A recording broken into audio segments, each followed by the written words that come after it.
Pemerintah daerah menyatakan tidak dapat menyediakan layanan pendidikan dasar yang memadai karena keterbatasan anggaran. Dalam APBD, alokasi anggaran untuk fungsi pendidikan ditetapkan jauh di bawah 20% dengan alasan prioritas pembangunan infrastruktur. Berdasarkan Undang-Undang Dasar Negara Republik Indonesia tahun 1945, kebijakan tersebut paling tepat dinilai sebagai A. Dapat dibenarkan karena pemerintah daerah berwenang menentukan prioritas pembangunan. B. Dapat dibenarkan karena kewajiban anggaran pendidikan hanya mengikat pemerintah pusat. C. Tidak dapat dibenarkan karena mengabaikan kewajiban konstitusional negara untuk menjamin hak pendidikan dan mengalokasikan anggaran pendidikan sekurang-kurangnya 20%. D. Dapat dibenarkan apabila kekurangan anggaran disubsidi oleh pihak swasta. Atau D. Dapat dibenarkan apabila keputusan tersebut telah disetujui oleh DPRD. Nah, teman-teman silakan Anda jawab dalam 10 detik.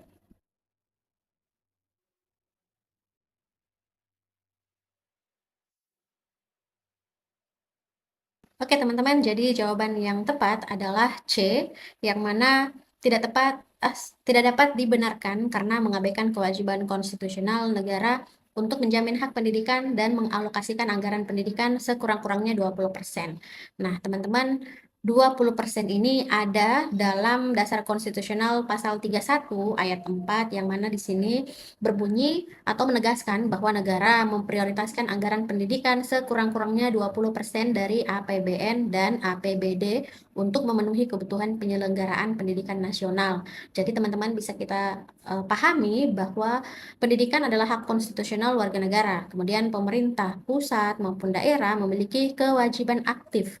Nah, anggaran 20% ini bersifat perintah konstitusi atau mandatory spending.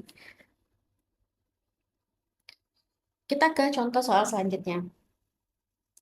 Pemerintah membentuk badan usaha khusus milik negara untuk mengelola sektor pangan strategis. Namun, dalam praktiknya, badan usaha tersebut lebih memprioritaskan keuntungan komersial dibandingkan stabilitas harga dan keterjangkauan bagi masyarakat. Kondisi tersebut paling tepat dinilai sebagai A. Telah sesuai karena BUMN tetap merupakan perpanjangan tangan negara. B. Telah sesuai karena keuntungan perusahaan merupakan indikator keberhasilan utama. C. Belum sepenuhnya sesuai karena tujuan pengelolaan seharusnya diarahkan pada sebesar-besarnya kemakmuran rakyat. D. Telah sesuai apabila badan usaha tersebut membayar dividen kepada negara. Atau E. Telah sesuai apabila kebijakan tersebut meningkatkan PBD nasional. Nah, teman-teman silahkan latihan soal dalam 10 detik.